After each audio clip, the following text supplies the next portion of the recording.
రాజ్యము వచ్చుగాక అని ప్రార్థన చేయమన్నాడు. చాలు. పరలోకములో ఉన్న మా తండ్రి అని ప్రార్థన చేయండి అని యేసు ప్రభు తన శిష్యులకు తెలియజేశాడు. శిష్యులు కూడా అలాగే ప్రార్థన చేస్తున్నారు. పరలోకమందు ఉన్న మా తండ్రి. దీన్ని కొంతమంది ఏమంటారంటే పరలోక ప్రార్థన అంటారు. పరలోక ప్రార్థన అనేది అక్కడా లేదు, ఇంకెక్కడా లేదు. బైబిల్ గ్రంథంలో ఉన్న 66 పుస్తకాల్లో పరలోక ప్రార్థన అని ఎక్కడ చూడలేము మనం, కనపడదు మనకి. ఎందుకన్నారు మరి పరలోక ప్రార్థన ఎందుకు పేరు పెట్టారు? ఏమో నాకు తెలియదు. పరలోకమందున్న మా తండ్రి అని ప్రార్థన చేయమన్నాడు. ఇప్పుడు మనం అలాగే చేస్తున్నాం. పరలోకములో ఉన్న మా తండ్రి, పరిశుద్ధుడు అయిన మన తండ్రి, మా తండ్రి అని ప్రార్థన చేస్తున్నాం. ఓకే. దేవుని యొక్క నివాస స్థలం ఏదంటే పరలోకం. దేవుడు నివాసం చేసేటటువంటి స్థలం పరలోకం. పరలోకంలో దేవుడు ఉన్నాడు. ఇంకా చాలా మనకి ఆధారాలు గ్రంథంలో ఉన్నాయి. దేవుడు పరలోకంలో ఉన్నాడని. కొన్ని చోట్ల దేవుడు ఆకాశంలో ఉన్నాడు అని. కీర్తన గ్రంథము 14వ అధ్యాయంలో 53వ అధ్యాయంలో కూడా, అధ్యాయం అనటం కంటే అధ్యాయం అనటం తప్పేం కాదు, కీర్తనలు 53వ కీర్తనలోను 14వ కీర్తనలోను, కీర్తనల గ్రంథంలో 14వ కీర్తన 2వ వచనం.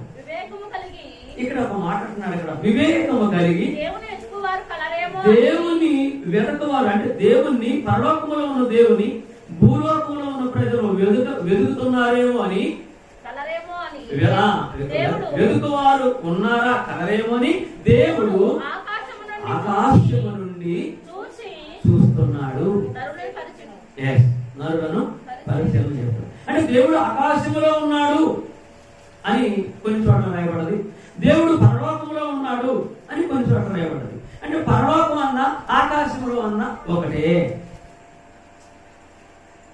తిమోతి గారు రాసినటువంటి పత్రికలో అంటాడు, 6వ అధ్యాయంలో 12వ వచనంలో అక్కడ అంటాడు, సమీపింపరాని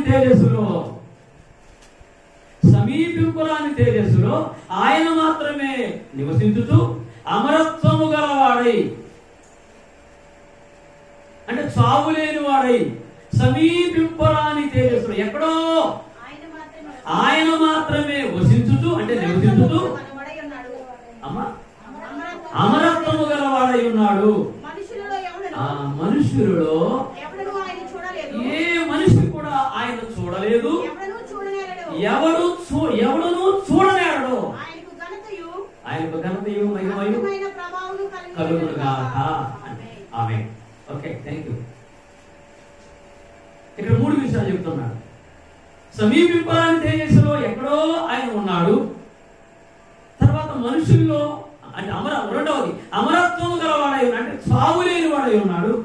3వ విషయం, మనుషుల్లో ఎవడను ఎన్నడను చూడలేడు. 4వ విషయం, చూడనేరడు. అంటే ఈ మధ్యన దేవుడిని నేను చూస్తున్నాను, దేవుడు నాకు కనపడుతున్నాడు అనే వాళ్ళ సంగతి అది వారికి వదిలిపెడదాం. ఏ మానవుడు చూడలేదు, చూడనేరడు. చూస్తే ఒక్కసారే చూడాలి. ఎప్పుడది? అక్కడికి వెళ్ళిన తర్వాత. కాబట్టి ఇప్పుడు మనం ఆలోచన చేసేది ఏంటంటే, దేవుడు పరలోకంలో ఉన్నాడు, అదే ఆకాశంలో ఉన్నాడు, సమీపింపరాని తేజస్సులో ఉన్నాడు అనేది మనకు గ్రంథం చెబుతున్నటువంటి విషయం. ఇప్పుడు మనం ఒక ప్రశ్న వేసుకున్నాం. ఏంటంటే, పరలోకంలో ఉన్నటువంటి దేవుడు భూమి మీద ఎక్కడైనా నేను ఉండాలి అనే కోరిక ఆయనకి వచ్చిందా? ఎప్పుడైనా భూమి మీద కూడా నేను ఉండాలి అనే కోరిక ఎప్పుడైనా వచ్చిందా అంటే వచ్చింది. మోషే ఐగుప్తు దేశం నుంచి దేవుని ప్రజలైనటువంటి ఇశ్రాయేలీని మోషే ఐగుప్తు దేశం నుంచి కానాను దేశానికి తీసుకెళ్లాలని ఐగుప్తు దేశం నుంచి బయలుదేరి దేవుని యొక్క చిత్త ప్రకారం నిర్గమకాండం 3వ అధ్యాయంలో దేవుడు చెప్పాడు మోషేకి, నువ్వు ఐగుప్తు దేశం వెళ్ళి నా ప్రజలైనటువంటి నీ ప్రజలు, లేదా నీ ప్రజలైనటువంటి నా ప్రజలు, వారి మొరను నేను ఆలకించాను, వారి ఆత్మనాదాలు నాకు వినపడ్డాయి, కాబట్టి నువ్వు వెళ్ళి ఐగుప్తులో ఉన్నటువంటి నా ప్రజల్ని అక్కడ నుంచి విడిపించి, ఐగుప్తు దేశ బానిసత్వం నుంచి విడిపించి వాళ్ళని కానాను దేశం వాళ్ళు చేస్తాని ఆ బాధ్యత నీదే అని మోసేతో చెప్పినప్పుడు మోసే సాకులు చెప్పినా బయలుదేరాడు. మోసేకి దేవుడు చెప్పిన స్థలం మీరు ఎవరైనా చెప్తారా? మిద్యాను అరణ్యంలో. ఎక్కడ? ఒక మండుచున్న పొద దగ్గర. రైట్, మీరందరూ బాగానే రెడీలో ఉన్నారు. మాట్లాడాడు, మోసే వెళ్ళాడు, వారిని 10 సూచక్రియలు 10 తెగుళ్ళు ఐగుప్తు దేశంలో రప్పించాడు. వారిని బయటికి తీసుకొచ్చి ప్రయాణంలో ఎర్ర సముద్రం దాటించాడు. అద్భుతమైన రీతిలో ఎర్ర సముద్రం దాటి సీనాయి పర్వతం దగ్గర వచ్చాడు. ప్రజలు తీసుకొచ్చారు, కొన్ని లక్షల మంది ప్రజలు. సీనాయి పర్వతం దగ్గర తీసుకొచ్చిన తర్వాత మోసేతో దేవుడు మాట్లాడాలని ఆ సీనాయి పర్వతం మీద నుంచి ఉరుములు, మెరుపులు, పొగ అంత కమ్ముకుంది. పెద్ద పెద్ద శబ్దం వస్తుంది. భయపడుతున్నారు ప్రజలందరూ. అప్పుడు ప్రజలు అన్నారు, మోసే, ఇదిగో ఆ శబ్దం మేము వినలేకపోతున్నాం, ఆ భయంకరమైనటువంటి మెరుపులు, ఉరుములు మేము వినలేకపోతున్నాం, మేము చూడలేకపోతున్నాం, నీవే దయచేసి ఆ కొండ దగ్గరకు వెళ్ళు, మేము వినలేకపోతున్నామని ప్రజలందరూ కూడా అరణ్యంలోనికి, ఆ కొండ దగ్గర నుంచి అరణ్యంలోకి వచ్చారు. మోసేని దేవుడు పిలిస్తే మోసే కొండ మీదకి వెళ్ళాడు. మనకు తెలుసు, కొండ మీదకి వెళ్ళిన తర్వాత దేవుడు మోసేకి ఎన్ని ఆజ్ఞలు ఇచ్చాడు? 10 ఆజ్ఞలు ఇచ్చాడు. ఈ 10 ఆజ్ఞలు మీలో ఎంతమందికి గుర్తున్నాయో నాకు తెలియదులే, కానీ దర్శకులు బాగా గుర్తుంటాయి. మొదటి ఆజ్ఞ, నేను తప్ప వేరొక దేవుడు నీకు ఉండకూడదు. నిర్గమకాండం 20వ అధ్యాయం 1వ వచనం నుంచి చదవద్దులేండి. చదవద్దు. ఎందుకు చదవద్దంటే మనకి అందరికి కంఠస్థమై ఉంటాయని నా నమ్మకం. నేను తప్ప వేరొక దేవుడు నీకు ఉండకూడదు. 2, ఏ విగ్రహాన్నైనా చేసుకోవద్దు, ఆ విగ్రహానికి నీవు సాగపడద్దు, అసలు దండం పెట్టద్దు. మన తెలుగు భాషలో దండం పెట్టడం, వాటికి మొక్కవద్దు. 3వది, నీ దేవుడైన యెహోవా నామమును వ్యర్థముగా ఉచ్చరించకూడదు. 4వది, విశ్రాంతి దినమును పరిశుద్ధముగా ఆచరించాలి. 5వది, నీకు మేలు కలిగినట్లు నీ తల్లిని తండ్రిని సన్మానించుము. 6, నరహత్య చేయొద్దు. 7, వ్యభిచరించవద్దు. 8, దొంగిలించవద్దు. 9, నీ పొరుగు అనేది ఆశించవద్దు. 10, అబద్ధ సాక్ష్యం చెప్పవద్దు. అది వచ్చిందా? దాని తర్వాత ఇది 9 అబద్ధ సాక్ష్యం చెప్పవద్దు. 10, నీ పొరుగు అనేది. వెరీ గుడ్, చాలా బాగా చెప్పారు. ఈ 10 ఆజ్ఞలు ఇచ్చాడు, మాట్లాడుతున్నాడు, అయిపోయింది.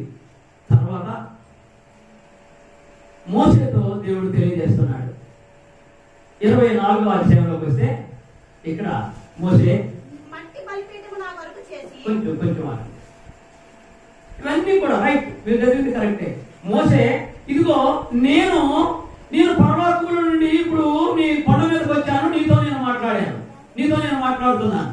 అయితే నా కోరిక ఒకటి, నేను నా ప్రజల మధ్యలో నేను నివాసం చేయాలని నా కోరిక ఉంది. నేను భూమి మీద ఈ ప్రజల మధ్యలో నేను నివాసం చేస్తాను. నేను నివాసం చేస్తాను కనుక నీవు నాకు ప్రత్యక్ష గుడారము ఏర్పాటు చెయ్యి అన్నాడు. నువ్వు ప్రత్యక్ష గుడారం ఏర్పాటు చేస్తే దాని మీద కెరూబులు ఉండాలి, శరాపులు ఉండాలి. తర్వాత దానిలోని 2 ముఖ్యమైనటువంటి గదులు ఉండాలి. ఒకటి అతి పరిశుద్ధమైన స్థలము, 2వది పరిశుద్ధమైన స్థలము, 3వది వరండా. ఆ వరండా బయట మిగతా ప్రజలు ఉండాలి. పరిశుద్ధమైన స్థలంలోనికి లేవి గోత్రం వాడే రావాలి, యాజకులు. అతి పరిశుద్ధమైన స్థలంలోనికి సంవత్సరానికి ఒకసారి ప్రధాన యాజకులు మాత్రమే రావాలి. ఇది నియమం.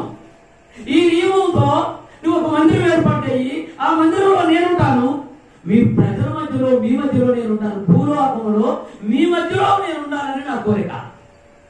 ఏదైనా సమస్య వచ్చినప్పుడు నువ్వు నా దగ్గర రా.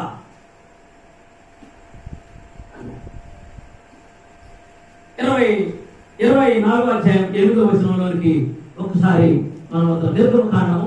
అప్పుడు మోషే రక్తమును తీసుకొని ప్రజల మీద ప్రోక్షించి, ఇదిగో ఈ సంగతులన్నిటి విషయమై యెహోవా మీతో చేసిన నిబంధన రక్తము ఇదే అని చెప్పాను. ఇదంతా చదువుకుంటే మనకు చాలా సమయం పడుతుంది, చదవలేము. 24వ అధ్యాయము 25వ అధ్యాయము ఇదంతా కూడా దేవుడు మోషేతో మాట్లాడుతూ ప్రజల మధ్యలో దేవుడు ఉండడానికి అక్కడ దేవుని కొరకు ఒక మందిరం ఏర్పాటు చేయాలి. ప్రత్యక్షపు గుడారం, శ్రేష్టమైనటువంటి గుడారం. ఇప్పుడు 25వ అధ్యాయం 8వ వచనం పోతాం. నేను వారిలో నివసించినట్లు. వారు అంటే ఇశ్రాయేలీ జనాంగం. ప్రపంచంలో చాలా దేశాలు ఉన్నాయి, అందరూ అన్యులు ఉన్నారు, వీళ్ళతో నాకు సంబంధం లేదు. నా ప్రజలైనటువంటి మీతో నేను ఉంటాను, మీలో నేను ఉంటాను. అందుకని ఈ ప్రత్యక్ష గుడారం, ఈ శ్రేష్టమైనటువంటి గుడారంలో నేను దీనిలో ఉండినట్లు, నేను మీలో ఉండినట్లు, మీతో ఉండినట్లు నాకు పరిశుద్ధ స్థలమును నిర్మింపవలెను. నేను మీతో ఉంటాను, నేను మీతో మాట్లాడుతున్నాను. దానికి మోసే, ప్రభువా చెప్తాం, నీవు చెప్పినట్టే చేస్తాం అన్నాడు. దాని కొలతలు, దాని కిటికీలు, దాని తెగలు, ఇవన్నీ ఎలా చేయాలనో అన్నిటినీ దేవుడు చెప్పాడు. దేవుడు చెప్పినట్టే ఆ యొక్క ప్రత్యక్ష గుడారాన్ని అరణ్యంలో ఏర్పాటు చేశాడు. ఈ ప్రత్యక్ష గుడారంలోనే దేవుడు నివాసం ఉండడానికి ఇష్టపడ్డాడు. పరలోకం నుంచి భూలోకానికి దిగి వచ్చి ఆ ప్రత్యక్ష గుడారంలో ఉంటే తన ప్రజల మధ్యలో ఉండాలని దేవుడు సంతోషంతో, ఆనందంతో, నా పిల్లల మధ్యలో నేను ఉండాలి, నా పిల్లలను నేను ఆశీర్వదించాలి, నా పిల్లలను నేను దీవించాలి, నా పిల్లలు నా మాట వినాలి అని చెప్పేసి ఈ రీతిగా ప్రత్యక్ష గుడారం దగ్గరకు వచ్చాడు దేవుడు. దేవుడు మాట్లాడుతున్నాడు కానీ కనిపించట్లేదు, మాట్లాడుతున్నాడు కానీ కనిపించట్లేదు. సరే, ఒకసారి అడిగాడు దేవుడిని చేనే పర్వతం మీద, అయ్యా దేవా, ఇన్ని గొప్ప కార్యాలు చేస్తున్నావు, నువ్వు అద్భుతమైన రీతిలో ఎర్ర సముద్రం పాయలు చేసి దాటించావు, చాలా అద్భుతమని. నీటి గోడలు మధ్యలో మేము నడిచొచ్చాము. మేము బయటకు వచ్చిన తర్వాత మా శత్రు సైన్యమైనటువంటి ఐగుప్తు సైన్యాన్ని, రాజుతో పాటు వారి రథాలు, ప్రజలు, వారి యొక్క సైన్యం మొత్తాన్ని సముద్రంలో ముంచివేసి మా శత్రువులు చంపేశావు. అంత అద్భుతమైన రీతిలో చేశావు. ఇప్పుడేమో నువ్వు నాతో మాట్లాడుతున్నావు, నేను చూడాలన్న కోరుకున్న ప్రభువా అన్నాడు మోసే. అప్పుడు దేవుడు ఏమన్నాడు, మోసే, నన్ను చూసి ఏ నరుడు బ్రతకడు. నన్ను చూడాలనుకుంటున్నావు కానీ నన్ను చూసి ఏ నరుడు బ్రతకడు. చాలా మంది పాస్టర్ గారు ఈ మధ్యన అంటున్నారు, రాత్రి దేవుడిని చూశాను నేను, నా మనసు మీద కూర్చొని నాతో మాట్లాడాడు అని అంటున్నాను. సరే, అది వాళ్ళతో తిట్టాడు. దేవుడు ఏమన్నాడంటే, నన్ను చూసి ఏ నరుడు బ్రతకడు చెప్పాడు. 20 అధ్యాయం. కాబట్టి ఇక్కడ దేవుడు ప్రత్యక్ష గుడారంలోకి వచ్చి ఆయన ప్రజల మధ్యలో ఉన్నాడు. మీకు ఒక 4 పిల్లలు ఉన్నారు అనుకోండి, ఎక్కడెక్కడో ఉండి ఒక పండగకో, ఒక ఫంక్షన్కో ఇంటికి వచ్చారనుకోండి, తల్లిదండ్రులకు ఎంత ఆనందం, ఎంత సంతోషం. నా పిల్లల మధ్యలో మేము ఉన్నామని ఎంతో సంతోషపడుతూ ఉంటారు. అలాగే దేవుడు కూడా కోరిక ఏంటంటే ఆయన పిల్లల మధ్యలో ఉండాలని. ఆ విధంగా ప్రత్యక్ష గుడారం ఏర్పాటు చేసి వారి ప్రయాణంలో 42 చోట్ల వారు గుడారాలు వేశారు. ఐగుప్తు దేశం నుంచి కానాను దేశం పోయే వరకే 42 చోట్ల గుడారాలు వేశారు. ఇప్పుడు సీనాయి పర్వతం దగ్గరికి 12వ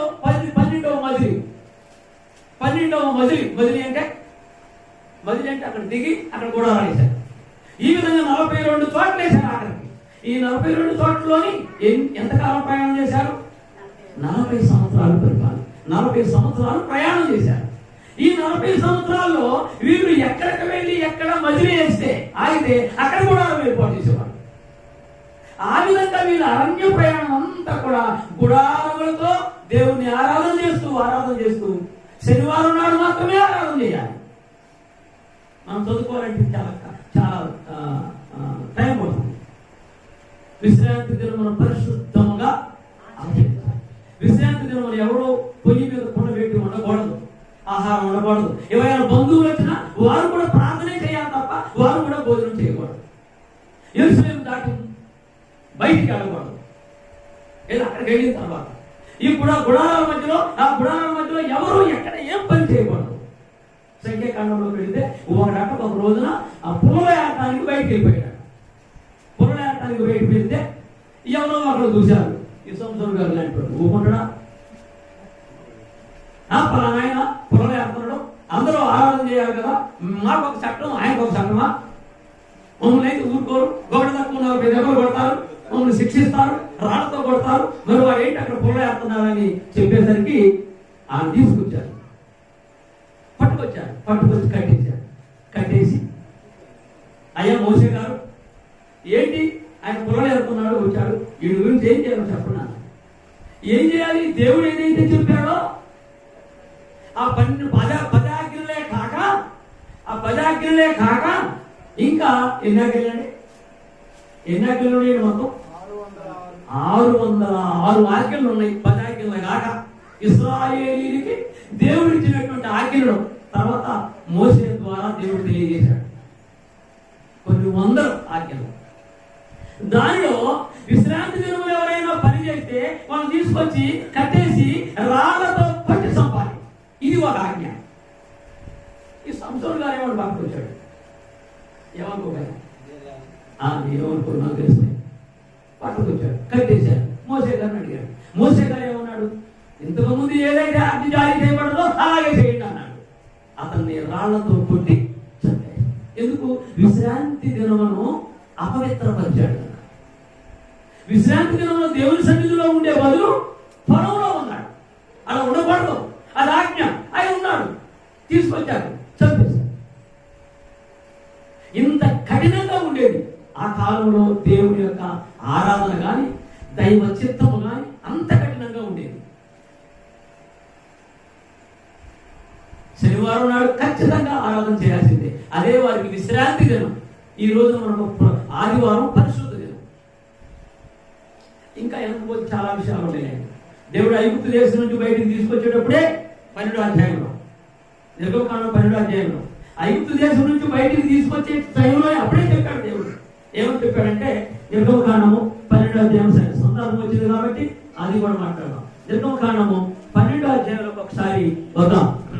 12వ అధ్యాయంలోకి ఒకసారి వద్దాం. 16వ వచనం, 12వ అధ్యాయం 16వ వచనంలో ఐగుప్తు దేశం నుంచి బయలుదేరే సమయంలోని దేవుడు చెప్పినటువంటి ఆజ్ఞ. ఆ మొదటి దినమున మీరు పరిశుద్ధ సంఘముగా, 7వ దినమున పరిశుద్ధ సంఘముగాను కూడుకొని. చాలు.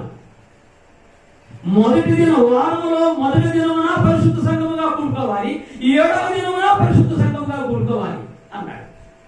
వారంలో ఎన్ని రోజులు? 7 రోజులు. వారంలో 7 రోజులు. మొదటి దినం ఏం చేశాడు ఆయన? మొదటి దినం ఏం చేశాడు దేవుడు?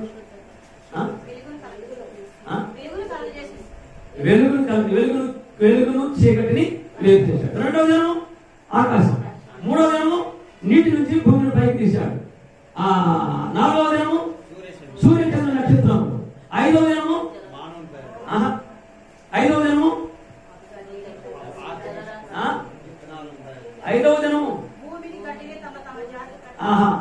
ఆకాశంలో ఉన్న పక్షులను, సముద్రంలో ఉన్నటువంటి చేపలు. 6వ దినమున నరుణ్ణి తీశాడు. కనుక 7వ దినమున విశ్రాంతి తీసుకున్నాడు. ఇట్ ఈస్ నెక్స్ట్ డే దేవుని ప్రజలు. కాబట్టి ఈ 7 దినాలే తప్ప 8వ దినం లేదా. అందుకని మన వాళ్ళు వాళ్ళ భాషలోని ఇంగ్లీష్ వాళ్ళు సండే మండే అన్నారు, తెలుగు వాళ్ళు ఏమో ఆదివారం, సోమవారం, మంగళవారం అన్నారు. ఎవరెట్టు పిలుచుకున్న దినాలు అయ్యే. 8వ రోజు లేక 7 రోజులే. అందుచేత ఈ 7 రోజుల్లో ఇక్కడేమంటాడు? ఐగుప్తు దేశం నుంచి బయటికి వచ్చే సమయంలోని పస్కా పండుగ బలి ఇచ్చి పస్కా బలి చేసి బయటకు రావాలి. వీడు బయటకు వస్తూ ఏంటి ఇప్పుడేమంటున్నాడు? ఇదిగో ఇశ్రాయేలీయులారా, ఇక నుండి మీరు వారంలో మొదటి దినమున పరిశుద్ధ సంఘముగా కూడుకోవాలి, వారంలో 7వ దినమున పరిశుద్ధ సంఘముగా కూడుకోవాలి. మొదటి దినం ఏ దినము? ఆదివారం. 7వ దినము శనివారం. అంటే ఆదివారమున పరిశుద్ధ సంఘముగా కూడుకోవాలని ఆనాడే దేవుడు తెలియజేశాడు. ఇప్పుడు కాదండి, అప్పుడే ఉంది. అయితే 7వ దినం అనేది వారికి ప్రత్యేకంగా ఆజ్ఞ జారీ చేసేసాడు. కాబట్టి ఇశ్రాయేలీయులు ఐగుప్తు దేశం నుంచి యెరూషలేము వచ్చే వరకు, స్వతంత్రించుకునే వరకు, తర్వాత యేసు ప్రభు వచ్చే వరకు పరిశుద్ధ దినం ఆదివారం నాడు దేవుని ఆరాధన చేసేవారు, శనివారం నాడు ఆరాధన చేసేవారు, శనివారం నాడు ఉపవాసం ఉండి ఆరాధన చేసేవారు. ఆదివారం అట్లా ఉంచాడు. దాన్ని యేసు ప్రభు తర్వాత ఇప్పుడు తీసుకొచ్చి పెట్టాడు ఆదివారం దేవుడు. ఆ చరిత్రకి వెళ్తే అది ఇప్పుడు రాలేదు. మన సబ్జెక్టులో దేవుడి చిత్తమైతే మరోసారి ఆదివారం యొక్క ప్రత్యేకత ఏంటో, అది ఎక్కడ ప్రారంభమైందో, ఎలా వచ్చిందో, అది ఎందుకు వచ్చిందో ఎప్పుడైనా తెలుసుకున్నాం. ఇప్పుడు ఈ ఆదివారం శనివారం విశ్రాంతి దినము అని పేరు పెట్టేసి దానిలో ప్రత్యేకంగా ఆరాధన జరపాలన్నారు. ఇది వారికి ఇచ్చినటువంటి ఆజ్ఞల ప్రకారం నడుస్తూ ఉన్నారు. దేవుడు మాత్రము ఆ గుడారాల్లో ప్రత్యక్ష గుడారము, ఆ గుడారంలో దేవుడు నివసిస్తూ తన ప్రజలను పరిపాలన చేస్తున్నాడు. ఈ విధంగా 40 సంవత్సరాలు అయిపోయింది. యెరూషలేములోకి వచ్చేశారు, రాజులు ప్రారంభమైనారు. అంటే జడ్జిల యొక్క కథ ముగిసిపోయింది. జడ్జిలు 15 మంది న్యాయాధిపతుల చేత దేవుడు పరిపాలన చేశాడు. 15 మంది జడ్జీలు అయిన తర్వాత ఆఖరి జడ్జి సమూయేలు గారు పాలనలో మాకు రాజు కావాలి అని ప్రజలు అడిగినప్పుడు, ఇదిగో చుట్టుపక్కల దేశాల్లో రాజులు ఉన్నారు, మా దేశానికి కూడా ఇశ్రాయేలు రాజ్యానికి కూడా రాజు ఉండాలని సమూయేలుని అడిగినప్పుడు సమూయేలు దేవునికి ప్రార్థన చేస్తే అప్పుడు దేవుడు సమూయేలుకు చెప్పాడు, సమూయేలు వీరికి కూడా రాజులు ఏర్పాటు చేయి అని. ఇదిగో పలానా చోట పలానా ఫామ్ హౌస్ లో ఉన్నాడు. ఫామ్ హౌస్ అంటే కేసీఆర్ ఉండే ఫామ్ హౌస్ కాదు, పలానా చోట ఉన్నాడు. ఎవరైనా సౌలు గారు, ఈ సౌలు గారిని ఆయన నువ్వు రాజుగా పెట్టు ఇశ్రాయేలీయులకి, నా ప్రజలకి అన్నాడు. సమూయేలు పోయాడు, ఆయన తీసుకొచ్చాడు, తైలం రాశాడు, రాజుగా సింహాసనం ఎక్కించేశాడు. 40 సంవత్సరాలు పరిపాలన చేశాడు సౌలు గారు. తర్వాత ఆయన అల్లుడైనటువంటి దావీదు గారు, ఆయన కూడా 40 సంవత్సరాలు పరిపాలన చేశాడు. ఆయన ముసలితనం, ఆయన వృద్ధాప్యం ముందు బచ్చబ కుమారుడైనటువంటి సొలొమోన్ని తీసుకొచ్చి సొలొమోన్ని సింహాసనం ఎక్కించాడు దావీదు. దావీదు రాజుగా ఉన్నప్పుడు దేవుడిని ఒక కోరిక అడిగాడు, దేవా నేను నీకు మందిరం కట్టించాలని 2 లారీలు బంగారాన్ని, ఇనుముని, ఇత్తడిని, వెండిని, వీటిని రాగిని, తర్వాత అన్నిటినీ తయారు చేశాను ప్రభువా, నేను నీకు మందిరం కట్టిస్తా యెరూషలేములో అన్నాడు. దేవుడు ఏమన్నాడు, వద్దు నాయనా, నువ్వు కట్టొద్దు, నీ చేతులు రక్తం అయింది.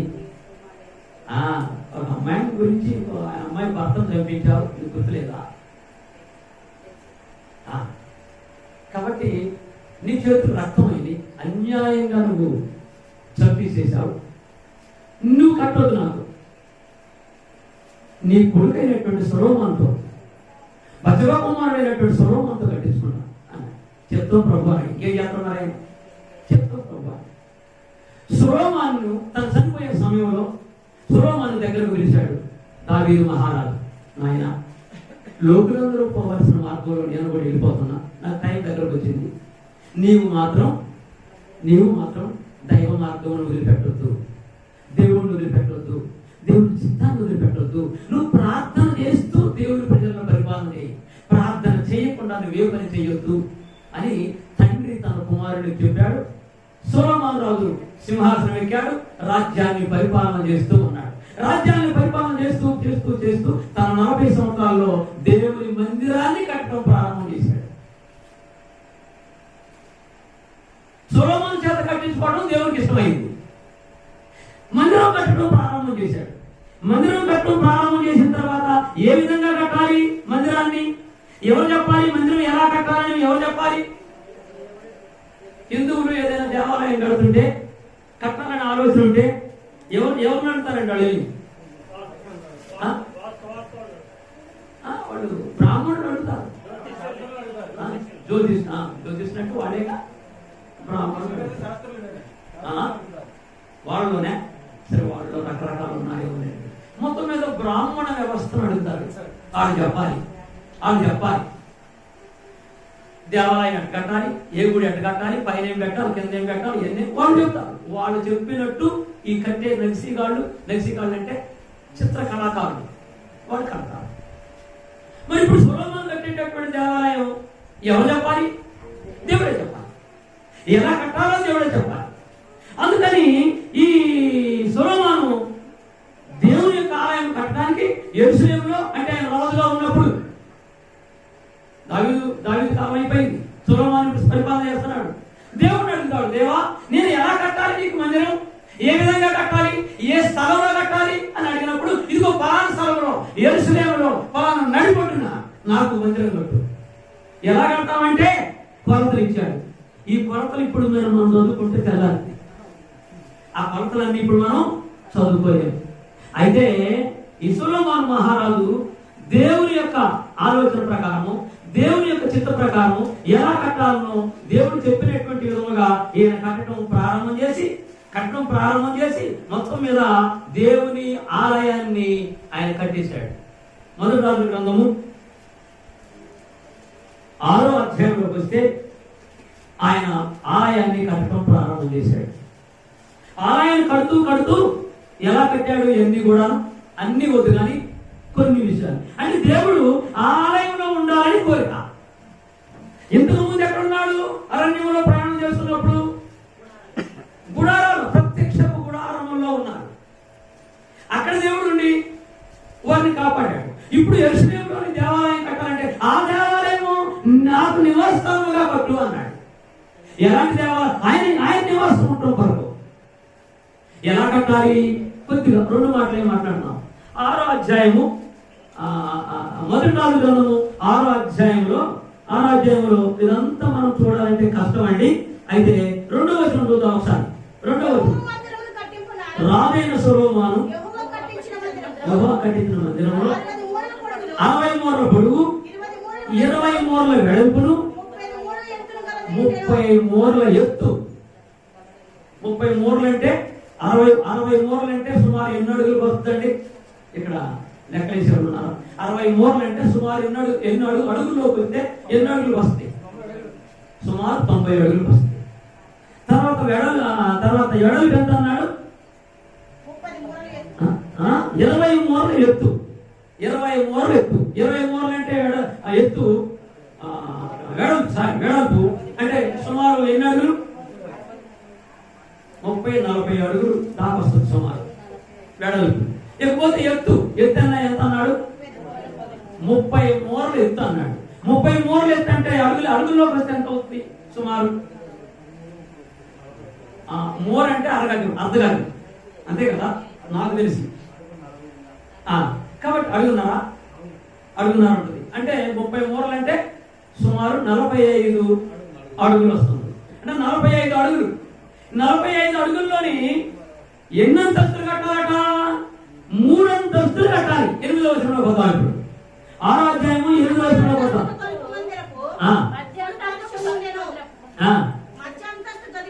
ఒక్కసారి 6వ వచనం చూద్దామా? ఒక్కసారి 6వ వచనం. కింది అంతస్తు గది 5 మూరల వెడల్పు, మధ్య అంతస్తు గది 6 మూరలు, 3వ అంతస్తు గది 7 మూరలు. సార్ అంటే ఎన్ని అంతస్తులు? 3 అంతస్తులు. అంటే యెరూషలేములో సొలొమోను మహారాజు కట్టించినటువంటి ఆలయము 3 అంతస్తుల మేడ, మన భాషలో మేడ. దేవాలయము, దేవుడు నివసించే ఆలయము 3 అంతస్తులు. ఈ 3 అంతస్తుల భవనము ఇంతకు ముందు ఎక్కడైనా కట్టారా? కట్టినట్టు దాఖలాలు ఉన్నాయా? లేవా? ఒక ఆయన కర్రతో కట్టాడు. నోవాహు ఆ కాలంలో కట్టినటువంటి ఓడ కూడా 3 అంతస్తులే. దీనికి సాదృశ్యం యెరూషలేములో ఉన్నటువంటి దేవుని ఆలయం. దాని కొలతలిచ్చింది ఎవరు? ఆ వాడ కొలతలిచ్చింది ఎవరు? నోవాహుకి దేవుడే. ఈ మందిరానికి దేవుడు కొలతలిచ్చింది ఎవరు? యెరూషలేములో మందిరానికి దేవుడే. ఇప్పుడు 3 అంతస్తులు అంటే ఆయనకి ఇష్టమేమో, చూద్దాం. కాబట్టి 3 అంతస్తుల యొక్క భవనం కట్టి అది మా ఆలయం కట్టాలి. దానిలోని ప్రత్యక్ష గుడారంలో ఎన్ని గదులు ఉన్నాయో అలాగే అతి పరిశుద్ధమైన స్థలము, దానిలో మందసము, పరిశుద్ధమైన స్థలము, దానిలో దీపస్తంభం, సముఖ పెట్టెల వల్ల ఇవి ఉండాలి. తర్వాత మళ్ళీ వరండా, ఈ వరండాలోని మళ్ళీ గంగాళం, యాజకులు కడుక్కోవడానికి గంగాళం, బలిపీఠము, తర్వాత సమాజం నుంచి నిలబడి చేతులు పైకెత్తి అయ్యా అని పైకెత్తి ప్రార్థన చేయడానికి బయట వరండా, తర్వాత ప్రదేశం ఆవరణం. అంటే 4 రకాలుగా ఉన్నది అలాంటి మందిరం. అది బోర్డు మీద అయితే చాలా వివరంగా ఉంటుంది మనకి. ఓకే, ఇలాంటి మందిరం నాకు కట్టు అన్నాడు. అలాగే దేవుడు చెప్పిన విధంగా మందిరం కట్టాడు. పైన శరూపులు, కెరూపులు, అగ్ని ఎప్పుడు కూడా మందిరం మీద ఉంటా ఉంటుంది, అలాడుతూ ఉంటుంది.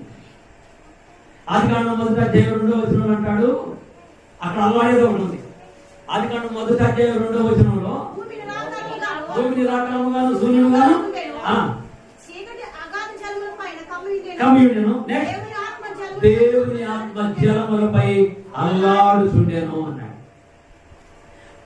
ఆదిలో దేవుని ఆత్మ జలములపై అల్లాడుతున్నది. ఓ సౌండ్. అయితే ఇప్పుడు సొలొమోను మహారాజు కట్టించినటువంటి మందిరం మీద దేవునికి అగ్ని అక్కడ అల్లాడుతూ ఉన్నది. ఈ విధంగా మందిరం నిర్మాణం అయింది. ఆ మందిరంలో దేవుడు ఉంటున్నాడు. అతి పరిశుద్ధమైన స్థలము. సంవత్సరానికి ఒక్కసారే ఆ తెర దాటి అతి పరిశుద్ధమైన స్థలంలో ప్రధాన యాజకుడు వెళ్ళాలి. ఈ ప్రధాన యాజకుడు వెళ్ళేటప్పుడు కూడా నిలువుటంగి చేసుకోవాలి, బయట స్నానం చేయాలి, రక్తం చిందించాలి. తన రక్తం కాదు, ప్రశస్తమైనటువంటి పశువు రక్తం కానీ, కోడి రక్తం కానీ, ప్రశస్తమైనటువంటి వేరే రక్తం కానీ చిందించాలి. చిందించి పవిత్రమైనది, మచ్చ లేకుండా ఉండాలి, డాగు లేకుండా ఉండాలి, కుట్టింది కాకుండా ఉండాలి, చెవులు 2 బాగుండాలి, నోరు బాగుండాలి, ప్రశస్తమైనదై ఉండాలి, అది వయసుపై ఉండాలి, కోడై ఉండాలి. దాన్ని రక్తం చిందించి బయట స్నానం చేసి బయట చిందించి ఆ రక్తం తీసుకొని లోపలికి పరిశుద్ధమైన స్థలంలోకి వెళ్ళి, పరిశుద్ధమైన అంటే ప్రధాన యాజకుడు లోపలికి వెళ్తున్నాడంటే చావో బతుకో, పోతే బయటికి వస్తే రావటం, లేకపోతే లేదు. ఎందుకంటే ఎవరి మీద ద్వేషం ఉన్నా వారికి వెళ్ళి క్షమాపణ చెప్పి వారు క్షమించాను అని అన్న తర్వాతనే లోపలికి వెళ్ళాలి. మనం ఎంతమంది గొడవ పెట్టుకుంటున్నామో ప్రార్థన పోయే ముందు, ఎంతమంది మీద కక్షలు ఉంటాయో, ఎంతమంది తిడతామో మనం దేవుని సన్నిధికి వెళ్ళేటప్పుడు. కానీ అక్కడ యాజకులు అలా ఉంటే చచ్చిపోతారంటనే. ప్రధాన యాజకులు లోపలికి వెళ్తే వెంటనే చచ్చిపోతాడు. అక్కడ అంగీ ఉండాలి, అంగీ చుట్టూ గజ్జలు ఉండాలి, మువ్వులు ఉండాలి, గలగల మోగుతుండాలి. తర్వాత నడుము తాడు కట్టుకుంటారు. ఈ రోజుల్లో కూడా చాలా మంది అయ్యారు తాడు కట్టుకుంటారు. ఎందుకు కట్టుకుంటారు నాకు తెలియదు. కానీ ఆ రోజుల్లో ఆయనకి ఎందుకు తాడు కట్టారంటే, ఈ తాడు కట్టి ఆ చివరి ఇక్కడ ఉండేది, తాడుతో లోపలికి వెళ్ళేవాడు. రక్తం పరిశుద్ధమైన రక్తం తీసుకొని అతి పరిశుద్ధమైన స్థలంలోనికి భయంతో దేవుడికి ప్రార్థన చేసుకొని అందరినీ క్షమించమని అడిగి, ఒకసారి వస్తున్నావు రాను అని అందరికీ క్షమించమని అడిగి, ప్రధాన యాజకుడు రక్తం తీసుకొని అతి పరిశుద్ధమైన స్థలంలోకి పెట్టి ఆ మందసం మీద ఆ రక్తాన్ని అలా ప్రోక్షించాలి. ఆ గంటలు మోగుతూ ఉంటే ఆయన బ్రతుకున్నట్టు లెక్క. ఆయన లోపల తిరుగుతూ ఉంటాడు అతి పరిశుద్ధమైన స్థలంలో. ఆ గంటలు మోగటం ఆగిపోతే ఒక అరగంట చూస్తారు, గంట చూస్తారు, ఫినిష్ అయిపోయాడు అనుకుంటారు. ఆ తాడు పెట్టి బయటికి లాగుతారు. ఎందుకంటే లోపలికి ఎవరు ఎక్కడానికి వీల్లేదు. ఈ సిస్టమ్ అంతా ఉంది పాత నిబంధన గ్రంథంలో. లేవి ఖండం మరి మొత్తం చదవండి. కాబట్టి అతి పరిశుద్ధమైన స్థలంలోనికి అతి పరిశుద్ధంగా వెళ్ళాలి. సంవత్సరానికి ఒక్కసారి వెళ్ళాలి ప్రధాన యాజకుడు వంతుల ప్రకారం. మిగతా యాజకులు పరిశుద్ధమైన స్థలంలో అయ్యా అయ్యా ఆయన అందరూ కూడా దండం పెట్టుకుంటూ ప్రార్థన చేసుకుంటూ అయ్యా అయ్యా క్షమించని ఆయన మళ్ళీ బయటకు వచ్చే వరకు యాజకులు నాదం చేస్తూనే ఉండాలి, ప్రార్థన చేస్తూనే ఉండాలి పరిశుద్ధమైన స్థలంలో. ఇలా డిజైన్ చేశాడు దేవుడు ఆ స్థలాన్ని, దేవుని మందిరాన్ని. సొలొమోను మహారాజు అలా డిజైన్ చేశాడు. డిజైనర్ ఆయన చెప్పాడు, ఈయన చేయించాడు. దేవుడు నివాసం చేసే స్థలం. ఈ మందిరాల గురించి వివరించాలంటే ఇక్కడ టైం పడుతుంది. అయితే దేవుడు అప్పుడు అక్కడ ఉన్నాడు. ఒకప్పుడు ఎక్కడ ప్రత్యక్ష గుడారంలో ఉన్నాడు అరణ్యంలో. ఇప్పుడు యెరూషలేములో ఉన్నాడు దేవుని యొక్క ఆలయంలో. అది దేవుని యొక్క ఆలయం. దాన్ని 43 సంవత్సరాలు పెట్టారు. అలాంటి మందిరానికి వచ్చి యేసు ప్రభు వారు భూలోకానికి వచ్చిన తర్వాత సొలొమోను రాజు అయిపోయాడు. సొలొమోను తర్వాత సొలొమోను కుమారుడైనటువంటి రెహబాము సింహాసనం ఎక్కాడు. రెహబాము సింహాసనం ఎక్కిన తర్వాత ఏం జరిగింది మీకు గుర్తుందా? నేను చెప్పే ఉంటారు కానీ మర్చిపోతారు. రెహబాము సింహాసనం ఎక్కిన తర్వాత ఏం జరిగింది? రాజ్యాలు రెండుగా చీలిపోయింది. ఇశ్రాయేలు రాజ్యము, ఉత్తర రాజ్యము, దక్షిణ రాజ్యము, యూదా రాజ్యం. ఈ యూదా రాజ్యం యెరూషలేములో ఉంది. యెరూషలేము యూదా రాజ్యంలో ఉంది. యెరూషలేములో దేవాలయం ఉంది. ఇప్పుడు ఈ ఇశ్రాయేలు రాజ్యం 10 గోత్రాలు పక్కకి వెళ్ళిపోయినారు. 10 గోత్రాలు పక్కకెళ్ళి దానిలోను బేతేలులోను 2 బంగారపు దూడలు ఏర్పాటు చేయించి వాళ్ళు ఎన్నుకున్నటువంటి రాజు ఎవరైనా యెరోబాము. ఇక్కడ రెహబాము, అక్కడ యెరోబాము. యెరోబాము దాను అనే పట్టణంలోని ఒక గొడవను పెట్టాడు. అక్కడ కూడా యెరూషలేములో ఎలాగూ బలిపీఠం ఉందో అక్కడ కూడా కోడదోడు ముందు, బంగారపు దూడ ముందు అక్కడ కూడా బలిపీఠం కట్టించాడు. యెరూషలేములో ఎలాగూ స్నానం చేయడానికి, యాజకులు స్నానం చేయడానికి గంగాళం ఉందో అక్కడ కూడా గంగాళం పెట్టించాడు. యెరూషలేములో యాజకులు ఎలా ఉన్నారో అక్కడ లేవీయులు కాని వారిని యాజకులుగా చేశాడు. ఇక్కడ యెరూషలేములో బలిపీఠం ఎలా ఉందో అక్కడ కూడా బలిపీఠం కట్టించాడు. ఆ బంగారపు దూడ దగ్గర, బంగారపు విగ్రహం దగ్గర, దానిలోను బేతేలు పెట్టించి ఆయన అంటాడు, మీరు యెరూషలేము పోవటం దూరం అయితని నేను ఇక్కడే మీకు దేవుడిని ఏర్పాటు చేశాను. ఈ దేవుడికి మీరు మొక్కండి. అక్కడ ఒక బొమ్మ ఉంది, ఇక్కడ ఒక బొమ్మ ఉంది. అక్కడ బలిపీఠం ఉంది, ఇక్కడ బలిపీఠం ఉంది. కాబట్టి ఇవే మీకు అరణ్యంలో ఐగుప్తు దేశం నుంచి ఎర్ర సముద్రము దాటించినటువంటి దేవుళ్ళు వీళ్ళే. నిజమేనా? ఇది ఎంత విచారకరమైన విషయం. ఆఖరికి దేవుణ్ణి బంగారపు దూడతో, బంగారం విగ్రహంతో పోల్చి చెప్పేసి మీ దేవుడు ఇక్కడే ఉన్నాడు. ఎక్కడ ఉన్నాడు? దానిలో ఉన్నాడు, బేతేలులో ఉన్నాడు. మీరు పూజ చేయండి అని యాజకులను ఏర్పాటు చేసి, బలిపీఠాలను ఏర్పాటు చేసి, మందిరాలను ఏర్పాటు చేసి అక్కడ ఆ విగ్రహాలకు మొక్కిస్తున్నాడు యెరోబాము. ఇక్కడేమో యెరూషలేములో ఆరాధన జరుగుతుంది. దేవుడు చెప్పిన నమూనా యెరూషలేములో దేవాలయం. మరి ఇప్పుడు దేవుడు యెరూషలేములో ఉన్నాడంటారా, అక్కడ ఉన్నాడంటారా, దానిలోను బేతేలులో ఉన్నాడంటారా? యెరూషలేములో సత్యమైన ఆరాధన జరుగుతుందా? దానిలోని బేతేలులోని సత్యమైన ఆరాధన జరుగుతుందా? యెరూషలేములో జరుగుతుంది. వారు మనుషులు కల్పించిన పద్ధతులతో వాళ్ళు ఏర్పాటు చేశారు. ఇది దేవుడు చేసిన డిజైన్. ఇక్కడ ఆరాధన జరుగుతుంది. ఇది దేవుడు ఏర్పాటు చేసింది. యెరూషలేములో దేవుని ఆలయం. సరే, రాజుల కాలం అయిపోయింది. ఆఖరిగా రోమీయులు పరిపాలన చేస్తున్న సమయంలో యేసు ప్రభు వారు భూలోకానికి వచ్చాడు. కన్య మరియ గర్భమున జన్మించాడు. ఆ యేసు ప్రభు జన్మించిన తర్వాత మరియకి, మీరు ఏమనుకోవద్దు, మరియకి పిల్లలు ఉన్నారు. యేసు ప్రభు జన్మించిన తర్వాత యోసేపుని వివాహం చేసుకుంది. మరియకి పిల్లలు పుట్టారు. మత్తయి సువార్త 13వ అధ్యాయంలోను, 14వ అధ్యాయంలోను, 12వ అధ్యాయంలోను మీరు చదువుకోవచ్చు. ఒకవేళ ఇప్పుడే చూపించమంటే ఇప్పుడే చూద్దాం. 13వ అధ్యాయము 55వ వచనం ఒకసారి. ఇతను అంటే యేసు ప్రభు గురించి శాస్త్రులు పరిచయులు మాట్లాడుతున్నారు. ఇతను వడ్డవాని కుమారుడు కాడా? ఇతని తల్లి పేరు మరియ కాదా? వాడి పేరు కూడా చెప్తున్నాడు. యాకోబు, యేసేపు, యూదా, సీమోను అనే వారు ఇతని సోదరులు కారా? మనతో ఉన్నవారు కారా? ఇతనికి పాండిత్యం ఎక్కడది? పరలోకాన్ని గురించి, దేవుడి గురించి, మహిమ కలిగినటువంటి ఆ వాక్యాన్ని గురించి చెప్తున్నాడు. ఇతను వడ్లవాడి కుమారుడు కాదా? మరియ కుమారుడు కాదా? ఇదిగో వాడు సోదరులు సోదరులు ఇక్కడే ఉన్నారు కదా, వాళ్ళకైన జ్ఞానం ఏంటి ఎక్కడది అని ఆశ్చర్యపోయినాడు. ఇంకా ఉన్నాయి, వదిలేండి, మన సబ్జెక్ట్ అది కాబట్టి అడవద్దు. కాబట్టి యేసు ప్రభు భూలోకానికి వచ్చి ఆఖరికి యెరూషలేము దగ్గరకు వచ్చాడు.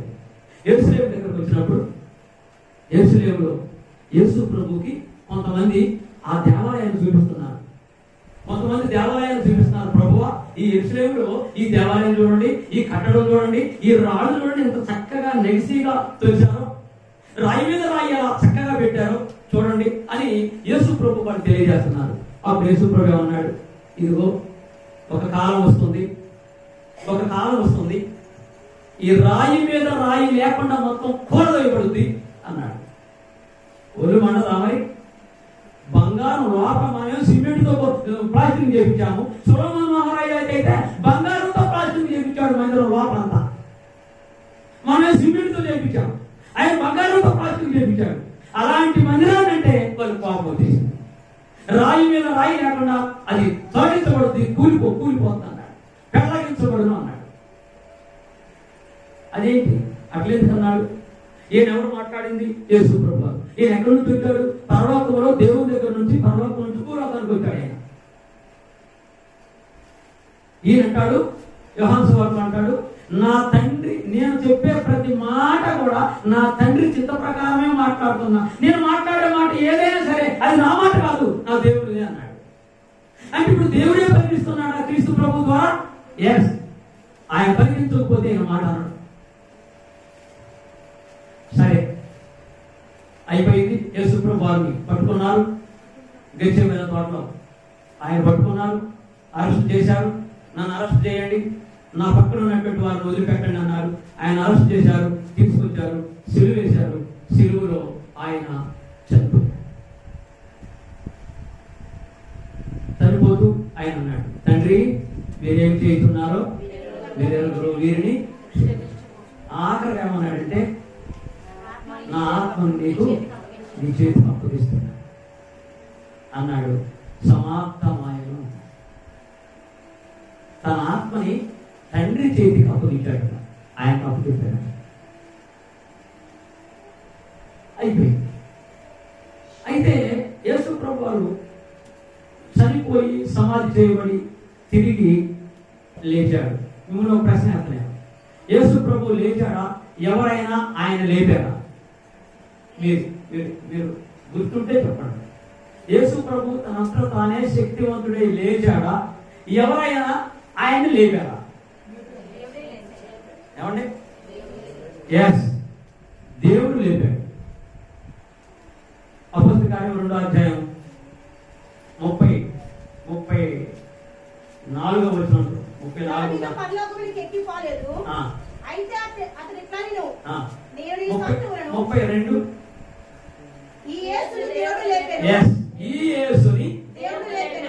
అంటే అపోస్తలులు చెప్తున్నారు, పేతురు వాళ్ళందరూ చెప్తున్నారు. పెంతెకోస్తు పండుగ రోజున వారికి పండుగల్లో పెంతెకోస్తు పండుగ, పస్కా పండుగ, దేవాలయం ఏర్పడిన తర్వాత దేవాలయం ప్రతిష్ట పండుగ, పూరీముల పండుగ, ఈ పండుగలు ఉన్నాయి. అలాగే పెంతెకోస్తు పండుగ అంటే యేసు ప్రభు శిలువ దగ్గర నుంచి ఖచ్చితంగా 50వ రోజున, పెంతెకోస్తు అంటే 50వ రోజు అని అర్థం. ఎక్కడి నుంచి? యేసు ప్రభు శిలువ దగ్గర నుంచి 50వ రోజు. దాన్నే ఆ వారి భాషలో పెంతెకోస్తు అంటారు. పెంటెకాస్ట్. ఎస్, పెంటెకాస్ట్. ప్రొనౌన్సియేషన్ ఏదైనా ఒకటి. Right, very good, thank you. కాబట్టి ఈ పెంతెకోస్తు అనే పండుగ రోజున పేతురు గారు మాట్లాడుతూ ఏమన్నాడంటే, ఈ యేసును దేవుడు లేపాడు, దీనికి మేమందరము సాక్షులము అన్నాడు. యేసు ప్రభు తనంతటే తాను లేగలేదు కానీ దేవుడు లేపాడు. ఆయన లేపిన తర్వాత ఆయన చెప్పినట్టే ఖచ్చితంగా 10 రోజులకి యేసు ప్రభు చనిపోయి సమాధి చేయబడి తిరిగి లేచినాక 40 రోజులు భూమి మీద ఆయన ఉన్నాడు. ఆయన పరలోకం వెళ్ళిపోతూ ఉన్నప్పుడు ప్రజలు అడిగారు, శిష్యులు అడిగారు, ప్రభువా నువ్వు వెళుతున్నావు, బాగానే ఉంది, నిన్ను చంపినప్పుడే మేము చెదిరిపోయాము సిలువ వేసినప్పుడు, నువ్వు తిరిగి మరలా లేచిన తర్వాత మాకు ధైర్యం వచ్చింది, మాకు ధైర్యం వచ్చి నువ్వు మాకు ఉన్నావు అని మేము ధైర్యపడ్డాము, ఇప్పుడే నేను వెళుతున్నాను అంటే నువ్వు అంటున్నావు, నువ్వు వెళితే మా సంగతి ఏంటి అని యేసు ప్రభుని శిష్యులు అడిగారు. అపోస్తల కార్యం 1వ అధ్యాయం 3వ వచనంలో యేసు ప్రభు శ్రమ పడిన తర్వాత 40 దినముల వరకు వారికి అగుపడుచు దేవుని యొక్క రాజ్యాన్ని గురించి బోధించాడు. ఇంతకు ముందు అద్భుత కార్యాలు చేశాడు, సూచక్రియలు చేశాడు, మహత్కార్యాలు చేశాడు. 4 రోజులు సమాధిలో ఉన్నటువంటి లాజరు బయటికి రా అన్నాడు. ప్రార్థన చేసి ఎక్కడ బేతనియ అనే ఊర్లోని ప్రార్థన చేసి సమాధి దగ్గరికి వెళ్ళి ప్రార్థన చేసి ప్రజలందరూ చూస్తుండగా, నాయన నా మాటకు అంగీకరించని చెప్పి లాజరు బయటికి రా అన్నాడు. లాజరు లేచి బయటకు వచ్చాడు. అద్భుతమైనటువంటి కార్యాలు చేశాడు. సముద్రం మీద నడిచాడు. యాయూరు కుమార్తెను ప్రాణం మీద ఉన్నటువంటి కుమార్తెని చిన్న బిడ్డని లేపాడు. చనిపోయినటువంటి వారిని ఎందరినో లేపాడు. యోహాను సువార్త 21 అధ్యాయం 6వ వచనంలో అంటాడంటే యేసు ప్రభు వారు భూమి మీద చేసిన అద్భుత కార్యాలు చాలా ఉన్నాయట. పక్కనే చదవండమ్మా. వాటిలోని ప్రతిదాని గురించి వివరించి రాయాలంటే భూలోకం కూడా సాగుతాడు. అంటే అన్ని అద్భుత కార్యాలు చేశాడు ఆయన. ఇన్ని అద్భుత కార్యాలు చేశావు, చనిపోయిన వాళ్ళు లేపావు. ప్రభువా నేను వెళ్తున్నాను అన్నావు, మరి మా సంగతి ఏంటి? నీ రాజ్యం సంగతి ఏంటి? నా రాజ్యం వస్తుందన్నావు కదా, నీ రాజ్యం వచ్చుగాక అని ప్రార్థన చేయమన్నావు కదా. మేము అలాగే నీ రాజ్యం వచ్చుగాక అని ప్రార్థన చేస్తామన్నావు. మరి రాజ్యం ఏంటి? ఇశ్రాయేలీయులకు మరో రాజ్యం ఇస్తావా? నువ్వు రాజుగా ఉంటే మేము మంత్రులుగా ఉండాలనుకుంటున్నావు, నువ్వు వెళ్తున్నావేంటి ప్రభువా అన్నారు వీళ్ళు. 5వ వచనంలో, అపోస్తలుల కార్యం 1వ అధ్యాయం 5వ వచనంలో ఇప్పుడు యేసు ప్రభు వాళ్ళతో మాట్లాడుతున్నారు.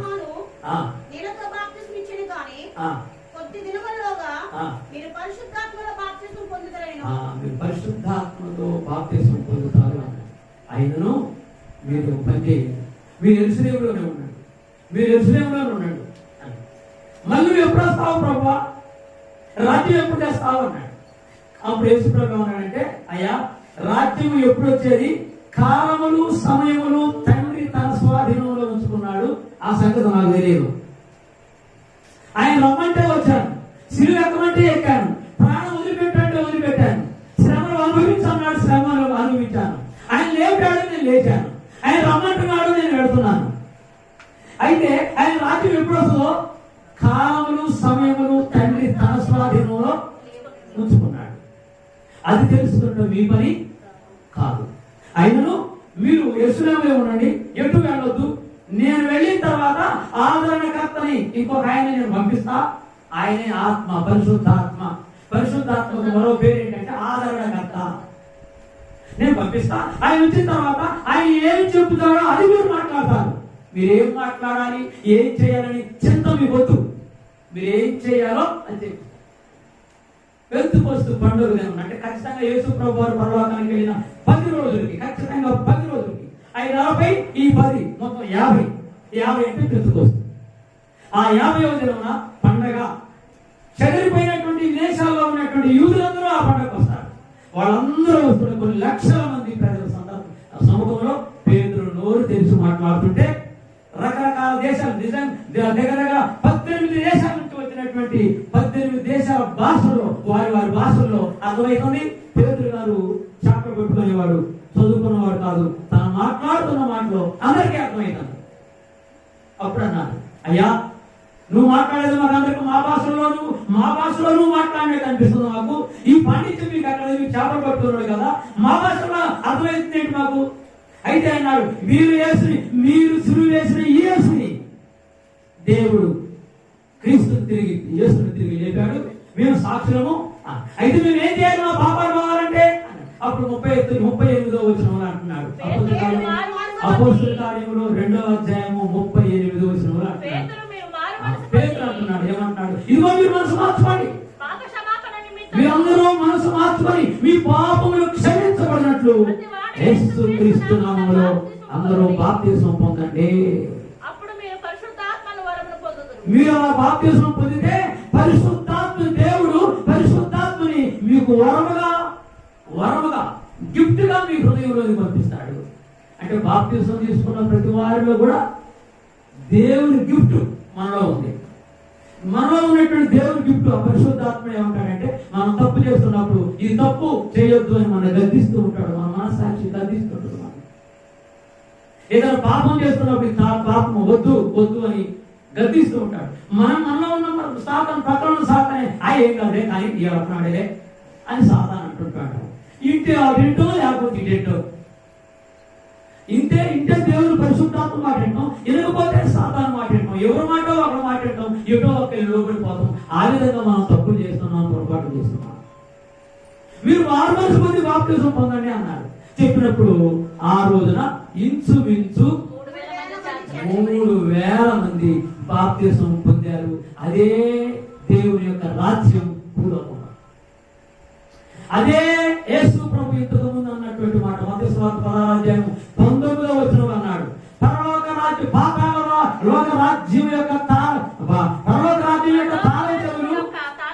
ఇదిగో పేతురు, నీకు పరలోక రాజ్యం నేను భూలోకంలో స్థాపిస్తాను, దాని తాళం చెవులు నీకు ఇస్తాను అన్నాడు.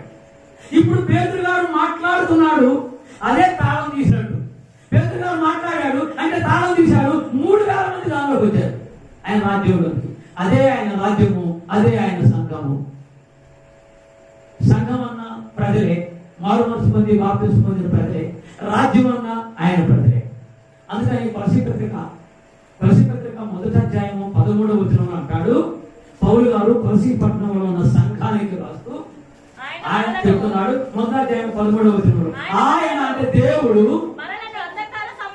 మనలను, అంటే క్రైస్తవులుగా ఇప్పుడు ఉన్నటువంటి మనలను అంధకార సంబంధమైన, అంటే అంధకారం అంటే చీకటి సంబంధం, సాతాను సంబంధం, ఆ సంబంధించినటువంటి లోకం, అంధకార సంబంధమైనటువంటి అధికారం నుండి, అంటే వారి యొక్క బంధకముల నుంచి విడిపించి తాను ప్రేమించిన తన కుమారుడైన క్రీస్తు ప్రభు యొక్క రాజ్య నివాసులుగా చేశాడు. It is this kingdom belongs to Christ. యేసు క్రీస్తు ప్రభు యొక్క రాజ్యం, అదే ఆయన యొక్క సంఘం అని ఉన్నది. బాలరాజు క్రీస్తు అంటారు, అన్ని క్రీస్తు సంఘాలుగా అని కొంతమంది అనుకుంటారు. మీ వేరేమని అనుకోండి. యేసు ప్రభు చెప్పిన మాట అది, నా రాజ్యము అన్నాడు, నా సంఘం అన్నాడు. రక్షింపబడినటువంటి వాళ్ళందరూ కూడా ప్రభు యొక్క రాజ్యంలో ఉన్నాం. మనం అందరం బాప్తిస్మం పొందిన మనం అందరం కూడా ప్రభు యొక్క రాజ్యముగా ఉన్నాం, ప్రభు యొక్క సంఘముగా ఉన్నాం. నీకు ఇష్టమన్నా లేకపోయినా He calling us. We are accepting and going into Christ. కాబట్టి దేవుడు పిలుస్తున్నాడు మనల్ని, మనము క్రీస్తు ప్రభువులోనికి పోయి ఆయన రాజ్యంలోకి పెడుతున్నాం. రక్షింపబడిన వరకు అందరూ కూడా ఆయన రాజ్యమే, మనకు ఆయన రాజుగా ఉన్నాడు. ఇక్కడ అపోస్తలుల 2వ అధ్యాయం ముగిస్తున్నాం. అపోస్తలుల 2వ అధ్యాయం 38వ వచనంలో ఏమన్నాడంటే, యేసు ప్రభు చనిపోయి సమాధి చేయబడి తిరిగి లేచి ఆయన వీళ్ళకి చెప్పి అక్కడికి వెళ్ళిన తర్వాత ఆయనకి ఘన సన్మానం జరిగింది పరలోకంలో. దేవదూతల మధ్యలో, కొన్ని కోట్ల దూతల మధ్యలో పరలోకంలో యేసు ప్రభుకి ఘనముగా సన్మానం చేశాడు. ఘనముగా సన్మానం చేసి ఎవరంటే రాజుగా అభిషేకించాడు దేవుడు. ఇదిగో ఈ రోజు నుంచి నువ్వు రాజువి, భూలోకంలో రక్షణ పొందుతున్న వాళ్ళందరూ కూడా నీ రాజ్యం, వాళ్ళు నీ రాజ్యము, నీవు రాజువి. నువ్వు రాజు హెడ్ ఆఫీస్ లో నువ్వు ఉండు. హెడ్ ఆఫీస్ అంటే the heaven is head office for the Christians. The Kingdom of Christ, క్రీస్తు ప్రభు యొక్క రాజ్యానికి ఆయన రాజుగా ఉన్నాడు. పరలోకమే హెడ్ ఆఫీస్. భూలోకంలో రక్షణ పొందిన వారందరూ కూడా బ్రాంచ్ ఆఫీసు. కల్లూరులో ఇక్కడ ఆయన రాజ్యం, ఇంకొక చోట 10 మంది కూర్చుంటే అక్కడ ఆయన రాజ్యమే, లేదా అక్కడ ఆయన సంఘమే. ఇంకొక చోట ఇంకో భూమిలో అక్కడ 10 మంది కూర్చుంటే అక్కడ ఆయన ప్రభు ఆయన రాజ్యమే. కానీ రాజు అక్కడ ఉన్నాడు, ఆయన రాజ్యం భూలోకంలో ఉంది. అందుకని ఇంతకుముందు మనం చదువుకున్నాం. ఒకసారి ప్రకటన గ్రంథంలోని 1వ అధ్యాయము 5వ వచనం చూద్దామా? ప్రకటన గ్రంథంలో 1వ అధ్యాయము 5వ వచనం.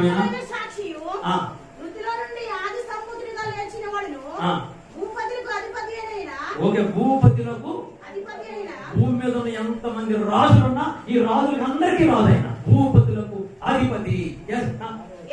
6వ వచనం రండి. మనల్ని ప్రేమించుచు తన రక్తము వలన మన పాపముల నుంచి మనను విడిపించిన వారికి మహిమయు ఘనతయు కలుగును గాక. తర్వాత ఆయన బాగా జ్ఞాపకం చేసుకోవాలి. ఆయన మనలను తన తండ్రి అయిన దేవునికి ఒక రాజ్యముగాను యాజకులుగాను చేసెను. ఫినిష్. ఆయన మరణం యొక్క విలువది. ఆయన మరణం ద్వారా మన యాజకులుగా చేశాడు, ఆయన రాజ్యములో పౌరులుగా చేశాడు. We are belongs to him. మనం ఆయనకు సంబంధించినటువంటి వారిని. మన రాజు అక్కడ ఉన్నాడు, రాజ్యం ఇక్కడ ఉంది. మన రాజు, మన భారతదేశానికి రాజు ఉన్నాడు. ఎక్కడ ఉన్నాడు ఆయన? ఢిల్లీలో ఉన్నాడు. ఎవరైనా పేరు గుర్తుంది? రాష్ట్రపతి. ఎస్, ఆయన పేరు ఎవరికైనా గుర్తుంది? రామ్నాథ్ కోవింద్. రామ్నాథ్ ఆయన రాష్ట్రపతి, మన భారతదేశానికి రాజు. కానీ ప్రపంచంలో ఉన్న క్రైస్తవులందరూ తర్వాత యేసు ప్రభు ఆయన అక్కడ ఉన్నాడు. పరలోకంలో ఆయన హెడ్ ఆఫీస్, అది ఆయన హెడ్ ఆఫీసు, మనం భూలోకంలో ఉన్నాం. ముగిస్తున్నాం కదా. కాబట్టి ఇప్పుడు దేవుని ఒకప్పుడు ముగిస్తున్నా ఆఖరి మాట, ఒకప్పుడు పరలోకంలో ఉన్నటువంటి దేవుడు ఆనాడు ఇశ్రాయేలుతో మోసేతో ఏం చెప్పాడు? మీ మధ్యలో నేను నివాసం చేస్తాను, నాకు ప్రత్యక్ష గుడారం ఏర్పాటు చేయండి అన్నాడు. ప్రత్యక్ష గుడారంలో ఉన్నాడు.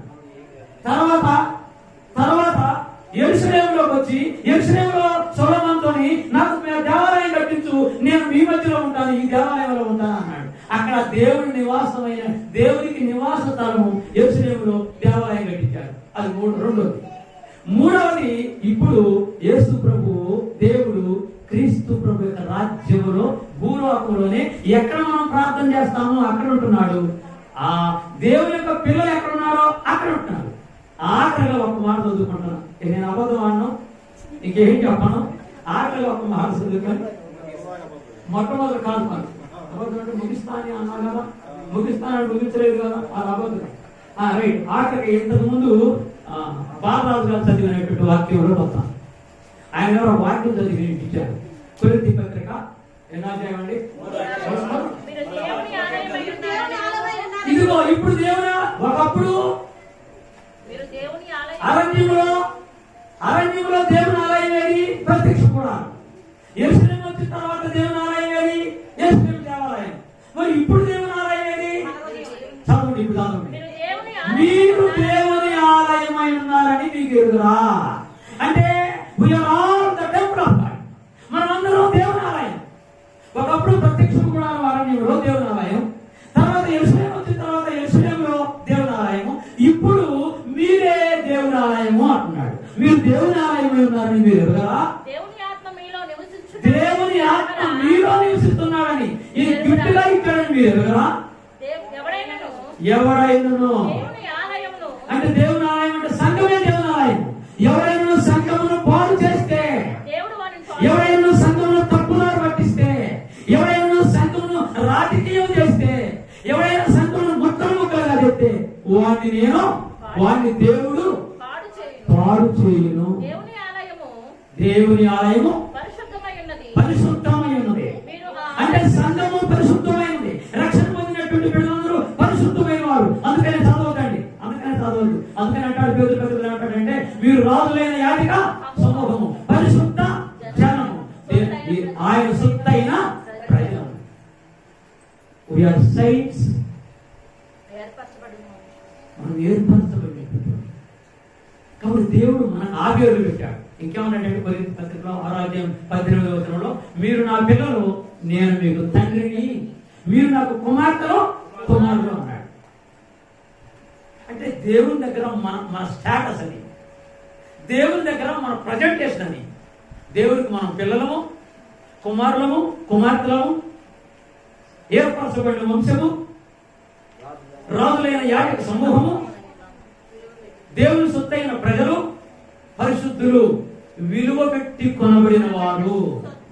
అబ్బా, ఎంత గొప్ప విషయం అండి. అంటే మన స్థాయి దేవుడి దగ్గర, దేవుడి ముందు అలా ఉంది. తల్లులు తన పిల్లలను చూస్తూ మంచి బట్టలు వేసి ఎలా మురిసిపోతారో, తల్లులు తండ్రులు పిల్లలకు మంచి బట్టలు వేసి ఎలా మురిసిపోతారో, శుభ్రంగా కడిగి శుభ్రంగా స్నానం చేయించి, విలువైన సబ్బులతో స్నానం చేయించి, పౌడర్ కొట్టేసి మంచి బట్టలు వేసి పిల్లలు ఆడుకుంటుంటే అంత తల్లిదండ్రులు సంతోషపడతారో, అంతకంటే దేవుడు మన ముందు పెట్టుకొని మనం ఆరాధన చేస్తుంటే అంత సంతోషపడుతున్నాడు.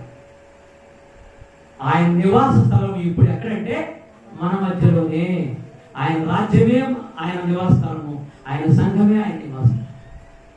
ఈ రీతిగా దేవుని బిడ్డలమైన మనం ఆయనకు లోబడి మనం బ్రతికినంత కాలం ఆయన విలువైనటువంటి పాద సన్నిధిలో మనం ప్రార్థన చేస్తూ ఆదివారం మరవకుండా, ఆదివారం మర్చిపోకుండా, ప్రతి పరిశుద్ధ దినము ప్రతి ఆదివారం కూడా దేవుని సన్నిధిలోకి వెళ్ళి మీరు ఎక్కడెక్కడైతే దేవుని ఆరాధన చేస్తున్నారో, ఏ స్థలాల్లో ఆ స్థలాల్లోనే దేవుని ఆరాధన చేసి ఆయన ఆశీర్వాదాలు, ఆయన దీవెనలు మీరు పొందాలని నేను కోరుకుంటూ, ఈ రీతిగా మరి పిలువబడినటువంటి మీరందరూ వచ్చి ఈ రీతిగా ఈ కుటుంబంలో, ఈ గృహంలో ఈ రీతిగా దేవుని స్తుతి చుట్టూ, మహింప చుట్టూ ఈ స్తుతి కుటుంబంలో పాల్గొన్నటువంటి మీ అందరికీ వందనాలు తెలియజేస్తూ ఇక్కడ ఉన్నటువంటి దేవ సేవకులకు వందనాలు తెలియజేస్తూ నేను ముగిస్తున్నాను.